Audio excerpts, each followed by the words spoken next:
This camera is the reason why F1 the movie looks so damn good. So I just got back from watching the new F1 movie starring Brad Pitt. I found it to be a masterclass in directing. It was a very simple idea, a very simple story, but it was told in an expert fashion. I would say the execution for me felt near perfect. It's a sports movie about cars, so it could very easily be boring and kind of samey, but every single one of the car sequences felt riveting and exciting, and it was so fun to watch. The cinematography was so creative, and I love the way that they really brought us into the real world of Formula One with all these cameos from real team owners and managers to drivers to the real announcers that actually work with Formula One. My dad is a huge F1 fan, so we went to go see this movie together, and he found it to be extremely entertaining. What we were talking about beforehand, though, was actually the cars that they were using, because of course it's a movie about cars. So what they did was they tore down and custom built these Formula 2 cars and added cameras to all different parts of it. They even used the iPhone sensor. They took the sensor out of the iPhone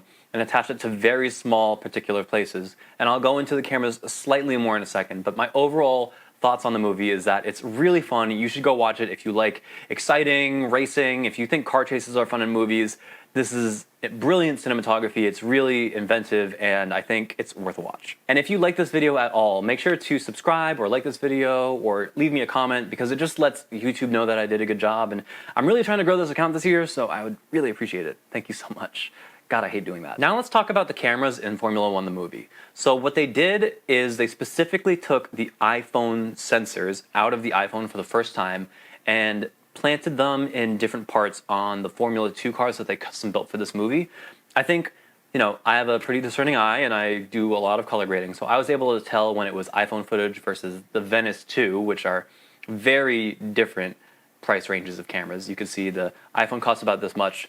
The Venice 2 costs about this much before lenses, before rigging, before anything else, before you even put a battery on the thing. But even with that huge difference in price, I think the camera quality wasn't that far off, and it was really incredible to see some of the angles you were able to get at high speeds with the iPhone. Now, it was definitely for a specific purpose. Normally for action shots in movies, they don't usually use small cameras like these. These are 360 cameras, and they wouldn't normally use like a GoPro because you would want to put a true cinema camera in that place. But since the new iPhones have ProRes, they have 422 codecs, and they have very decent dynamic range along with Apple Log, it allows them to get a more creative placement on these cameras that you normally wouldn't be able to have. I'm just going to assume that they use the main sensor with the wide angle lens because that's kind of the shots that I saw in the movie. The main reason that you wouldn't want to add a bunch of different cameras dangling off the different angles of the cars is specifically because these Formula 2 cars are so well engineered for speed that anything just randomly attached and not bolted down would get ripped off by the wind. I know that sounds a little bit dramatic,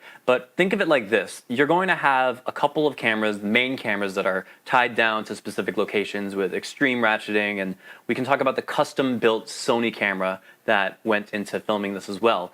But if you have anything dangling off, even if it catches the wind a little bit, it's very liable to just go flying off.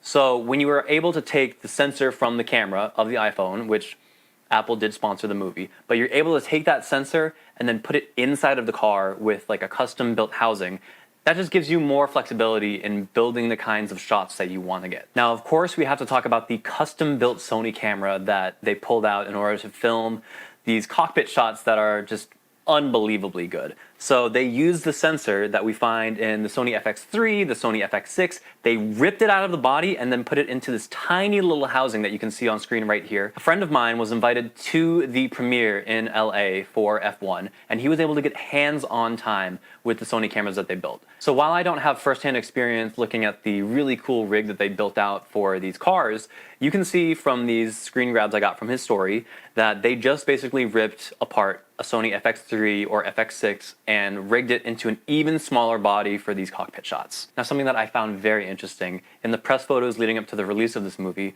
was the lens that they were using inside of this custom-built camera. I saw these giant 3D printed gears over what appeared to be a very affordable Voigtlander Heliar 15mm. Now, for those of you who don't shoot on M-mount or you're not familiar with Voigtlander, they are owned by Cosina. They're making very similar quality lenses to Zeiss lenses. This 15mm lens is one of the widest angle lenses that you can get on the rangefinder M-mount cameras. And if you know anything about the M-mount system, you know that the smallest lenses possible exist on that system in the modern day. So that allowed them to really tear down not just the sensor, but also the lens and make this really compact setup where they had the custom 3D printed housing, they had the custom 3D printed gears, and you had this really low profile setup that, much like the iPhone sensor being integrated into the car itself, they were able to mount these in different positions and get much better angles than anyone had previously seen in a car like this before. Now, because I'm me, and because this is my channel, I can do whatever I want on it, I want to take away some of the lessons that we learned from this movie in terms of both cinematography and directing. So in terms of cinematography, I think the main thing I walked away with thinking about in terms of the lighting was that it was all very natural, Roger Deakins-ish. The cinematographer, whose name I'm forgetting at the time, but you can see their name listed right here.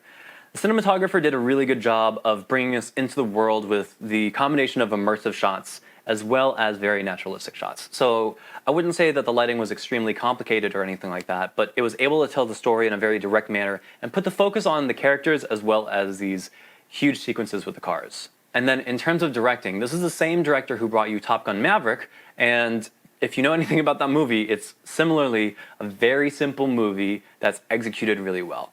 So if we want to go out and create content that is anything like F1 or Top Gun Maverick, that means that we need to really refine our execution to the point where it looks effortless.